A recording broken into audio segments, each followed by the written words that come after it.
Good morning all of you. మనకి ఈ వీడియోలో వాషింగ్ మిషన్ ఫ్రంట్ లోడ్లో మనకొచ్చే ఏమేమి ఎర్రర్ కోడ్స్ వస్తాయి, తర్వాత మనకేమేమి ఇబ్బందులు అనేది వాటిల్లో వస్తాయి. అలాగే మనకి వాషింగ్ మిషన్లో ఫ్రంట్ లోడ్లో పీసీబీ బోర్డుకి సంబంధించి కానీ, అలాగే వోల్టేజ్లు, తర్వాత మనకి ఫ్రంట్ లోడ్లో డైరెక్ట్ డ్రైవ్ కానీ, లేదంటే నాన్ ఇన్వర్టర్ అంటే బెల్ట్ మోటార్తో నడిచేది కానీ, లేకపోతే డ్రైవ్ అంటే ఇన్వర్టర్ మోడల్ అనమాట, యూవీడబ్ల్యూ మోటార్. ఇలా దేనికైనా సరే ఎలాంటి ఇబ్బందులు వస్తాయి, ఆ తర్వాత మనకి పీసీబీ బోర్డులో మనకి ఏమేమి కంప్లైంట్లు, పీసీబీ బోర్డు నుంచి మనకు వచ్చే వోల్టేజ్ల్లో ఏ కంప్లైంట్లు, ఏ ఇబ్బందులు వస్తాయి, ఇలాంటివన్నీ కూడా మనం ఖచ్చితంగా అన్నీ తెలుసుకోవాలి. దాంతోపాటు హాల్ సెన్సార్ వోల్టేజ్లు కానీ, అలాగే దాని ఇన్పుట్ వోల్టేజ్లు, దాని రెసిస్టెన్స్ కానీ, మనకి ఇన్లెట్ వాల్స్ మనకు ఫ్రంట్ లోడ్లో వచ్చేసి 2 వాల్స్ ఉంటాయి అన్నమాట. ఏ బి అనే 2 వాల్స్ అనేది ఉంటాయి. అంటే ఇన్లెట్ వాటర్ ఒకటే ఉంటుంది, కానీ లోపల 2 వాల్స్ 2 సెక్షన్ల కింద ఏ బి కింద 2 వాల్స్ అనేది వర్క్ అవుతాయి అన్నమాట.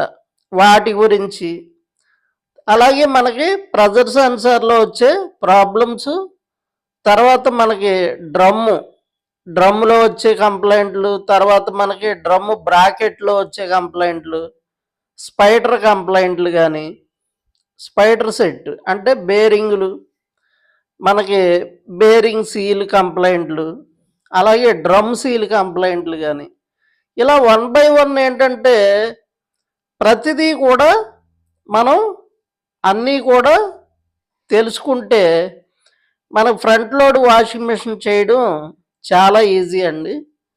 మనకు టాప్ లోడ్ వాషింగ్ మిషన్ కన్నా ఫ్రంట్ లోడ్ వాషింగ్ మిషనే చాలా ఈజీ. కాకపోతే ఏంటంటే మనకి ఫిజికల్గా అంటే కొద్దిగా వెయిట్ పరంగా దాంట్లో మనకి వెయిట్స్ అనేవి ఉంటాయి కాబట్టి ఆ వెయిట్స్ మూలంగా మనకు అది కొంచెం ఫిజికల్గా మనం దాన్ని మోయటానికి కానీ, పట్టుకోవడానికి, జరుపుకోవడానికి కొద్దిగా ఇబ్బంది అయితే ఉంటుంది తప్ప, మిగతాదంతా రిపేర్ పరంగా అయితే చాలా ఈజీగా దాన్ని మనం రిపేర్ చేయొచ్చండి.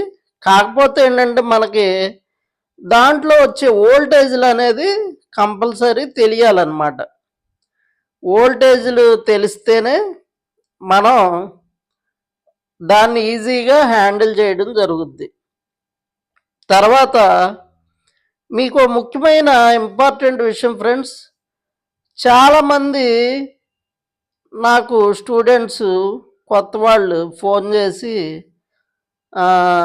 చిన్న చిన్న విషయాలు అంటే ఫోను లిఫ్ట్ చేయట్లేదని, ఇలా కొంతమంది అయితే నన్ను ఈ మధ్యకాలంలో అడగడం జరిగింది ఫ్రెండ్స్. గుర్తుపెట్టుకోండి ఫ్రెండ్స్, ఇక్కడికి నా బ్రాంచ్లో వచ్చిన స్టూడెంట్స్ నాకు ఫోన్ల కన్నా వాళ్ళే విలువైన స్టూడెంట్స్ అన్నమాట. ఎందుకంటే వాళ్ళు ఫోన్ లిఫ్ట్ చేయడానికి బ్రాంచ్ అంటే మనకి ఈ కేఎల్యూ వాళ్ళు అవకాశం అనేది ఇవ్వరు, ఎందుకంటే ఫోన్స్ నాట్ అలౌడ్ అనమాట. మరి నేను ఫోన్లు మాట్లాడుకుంటూ ఉంటే వాళ్ళకి ఎవరు నేర్పుతారు ఫ్రెండ్స్? అందుకని యాక్చువల్గా నాకు కూడా ఎలా ఉండదన్నమాట. అందుకని దయచేసి అందరూ అర్థం చేసుకోండి. పగలు అంటే క్లాస్ టైమింగ్స్ అంటే మామూలుగా 10:30కి మనకి క్లాస్ అనేది ఇంచుమించుగా 10కో 10:30కి 11 లోపు స్టార్ట్ అవుతూ ఉంటాయి. అంటే ఒక్కొక్క బ్రాంచ్ ఒక్కో టైప్లో ఒక్కో టైం ప్రకారం అవి 10 నుంచి 11 లోపు మనకి క్లాసులు అయితే స్టార్ట్ అవ్వడం జరుగుద్ది. మీరు అయితే 10 లోపన్నా నాకు ఫోన్ చేయండి. మార్నింగు మీరు ఎన్నింటికైనా చేయండి, పర్వాలేదు, నేను ఫోన్ లిఫ్ట్ చేస్తాను. ఉదయం 4, 5, 6, 7, 8, 9, 10 వరకు, మార్నింగ్ 10 వరకు, ఉదయం 4 గంటల దగ్గర నుంచి 10 వరకు మీరు ఫోన్ చేయొచ్చు. అలాగే ఈవినింగ్ ఏంటంటే క్లాసులు మామూలుగా మనకి 5కి అవ్వవు, ఎందుకంటే 4:35కి టైం టు టైం అవ్వవు ఫ్రెండ్స్. మినిమం 6, 7 అంటే 6, 7, 8 దాకా కూడా క్లాసులు జరుగుతూ ఉంటాయి. మీరు 6 తర్వాత చేయండి, పర్వాలేదు, ఎందుకంటే 6 తర్వాత నేను కొద్ది క్లాసులు ఉన్నప్పటికీ ఏదో సమయంలో కొద్దిగా, అంటే నేను ఎక్కువ ప్రాక్టీస్ టైంలో తప్ప మిగతా టైంలో థియరిటికల్గా ఏదన్నా చిన్న చిన్న విషయాలు చెప్పుకున్నప్పుడైనా నేను ఫోన్ లిఫ్ట్ చేయడం జరుగుద్ది. ఎందుకంటే నా ఫోన్ ఇంచుమించుగా వైబ్రేషన్లోనో సైలెంట్లోనో పెట్టేయడం జరుగుద్ది ఫ్రెండ్స్ పగలంతా. లంచ్ బ్రేక్లో మాత్రమే నేను ఆ ఫోన్ని యూజ్ చేస్తాను. ఆ లంచ్ బ్రేక్ కూడా ఏంటంటే 1 to 2 అనేది జరగదు. ఒక్కోసారి 1:30 to 2:30, లేకపోతే ఒక హాఫ్ అన్ అవరే తీసుకోవడం అలా జరుగుద్ది. అదొకటి దయచేసి అందరూ అర్థం చేసుకుని ఉదయం సమయం అంటే 10 చేయండి ఫ్రెండ్స్, లేదా సాయంత్రం 6 తర్వాత నైట్ 9 వరకు చేయండి, ఇబ్బంది లేదు. మీరు పగలు సమయంలో ఫోన్ చేసి మళ్ళీ నేను లిఫ్ట్ చేయట్లేదని మీరు బాధపడొద్దు, ఇబ్బంది పడొద్దు. ఇది అందరూ గమనించుకోండి ఫ్రెండ్స్. ఓల్డ్ స్టూడెంట్స్ కానీ న్యూ ఓల్డ్ స్టూడెంట్స్ చేయరు ఫ్రెండ్స్, ఎందుకంటే వాళ్ళు ఫోన్లు మామూలుగా వాళ్ళకి ఏదన్నా అవసరం అంటే ఏదన్నా సంథింగ్ ఏదన్నా రిజిస్ట్రేషన్ పరంగా తప్ప మిగతా వాళ్ళు ఎవరు ఓల్డ్ స్టూడెంట్స్ చేయరు. న్యూ స్టూడెంట్స్ మాత్రం చేసి ఫోన్ లిఫ్ట్ చేయట్లేదని కొంతమంది ఈ మధ్య అయితే నన్ను అడగడం జరిగింది. అందుకే అందరూ గమనించుకోవాలి. దాంతోపాటు ఏంటంటే మనకి ఇప్పుడు రేపు డిసెంబర్ 5వ తారీఖు కానీ తర్వాత 12వ తారీఖు కానీ మనకు ఒక 6 బ్రాంచుల్లో అయితే మనకి వాషింగ్ మిషన్ ట్రైనింగ్స్ అయితే జరుగుతాయని నాకు ఈరోజు అయితే కన్ఫర్మేషన్ అయింది ఫ్రెండ్స్. మీకు ఎవరైనా, అంటే మీరు రిజిస్ట్రేషన్ చేసుకున్న వాళ్ళు ఎవరైనా సరే, మీకు వాషింగ్ మిషన్ ట్రైనింగ్లో ఎవరైనా స్కిప్ అయ్యి వాళ్ళ ప్లేస్లో మీకు అవకాశం కావాలి అనుకుంటే మీరు మీ రిజిస్ట్రేషన్ ఐడి ఉంటుంది కదా ఫ్రెండ్స్, ఆ ఐడి నెంబర్తో నాకు కానీ లేదా లక్ష్మీ మేడం గారి దగ్గర కానీ మీరు ఎన్రోల్మెంట్ చేయించుకోవాలి. అంటే మీకు పలానా, అంటే మీకు రేపు 5వ తారీఖు కానీ 12వ తారీఖు కానీ మాకు ఇలా ఎవరన్నా స్కిప్ అయితే అందులో మాకు అవకాశం కావాలి అని మీ ఐడి ఎన్రోల్మెంట్ చేయించుకోవాలి ఫ్రెండ్స్. అలా చేయించుకుంటే గనక ఎవరన్నా స్కిప్ అయితే ఆ స్కిప్ అయిన ప్లేస్లో మీకు త్వరగా అవకాశం అనేది రావడం జరుగుద్ది అనమాట. ఎందుకంటే 3 నెలలు టైం పట్టకుండా మీకు త్వరగా అవకాశం అనేది వస్తుంది.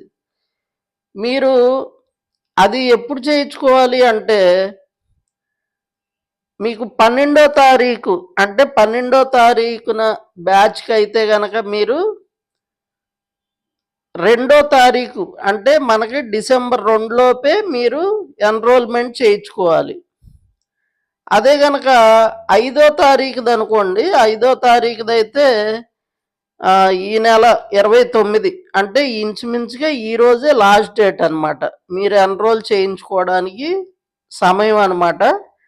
ఇలా ఎన్రోల్ చేయించుకున్న వాళ్ళకి ఎవరన్నా స్కిప్ అయితే వాళ్ళ వాళ్ళ ప్లేస్లో వాళ్ళ స్కిప్ అయిన వాళ్ళ ప్లేస్లో మీకు అవకాశం ఇచ్చి వాళ్ళని మళ్ళీ 3 నెలలు వెనక్కేస్తారనమాట. అంటే మీరు రిజిస్ట్రేషన్ అయిన మీ ఐడి డేట్ ఉంటుంది కదా! ఆ టైం ప్రకారం మళ్ళీ 3 మంత్స్ దాకా వాళ్ళకైతే అవకాశం ఉండదనమాట స్కిప్ అయిన వాళ్ళకి. మళ్ళీ ఆళ్ళు 3 నెలలు వెయిట్ చేయాల్సి ఉంటది. అందుకని ఎందుకంటే ఇంచుమించుగా మనకి 6 బ్రాంచుల్లో 30 మందైతే సెలెక్ట్ అవుతారు. ఆ 30 మందిలో ఒక నలుగురు, ఐదుగురు స్కిప్ అయ్యేవాళ్ళు ఉంటారు.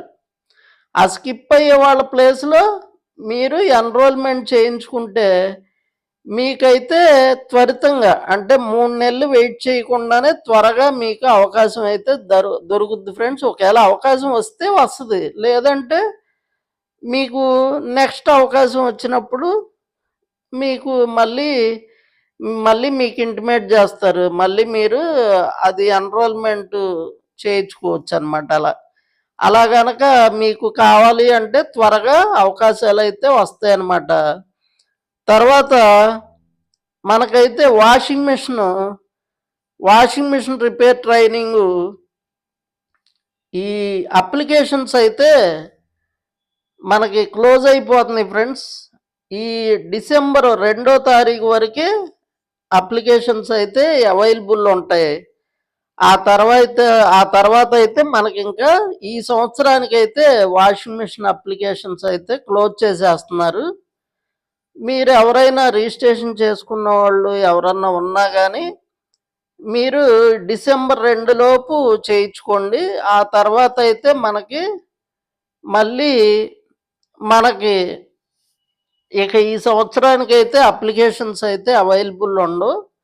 మళ్ళీ జనవరి నెలలో ఎప్పుడో ఓపెన్ చేస్తారు. ఆ ఓపెన్ చేసిన వాళ్ళకి మనకి ఇంచుమించుగా చాలా లేట్ అవుద్దనమాట. ఎందుకంటే అప్పుడు ఒక 3, 4 మంత్స్ లేట్ అవుతది. అటు జనవరిలో చేయించుకున్న వాళ్ళకి. ఎందుకంటే ఏప్రిల్ తర్వాత మనకి ఈ వాషింగ్ మిషన్, రిఫ్రిజిరేటర్, ఏసీ కోర్సులు ఇవేం ఉండవనమాట. అందుకని తర్వాత ఇక మళ్ళీ జూలై వరకు ఉండవు ఫ్రెండ్స్.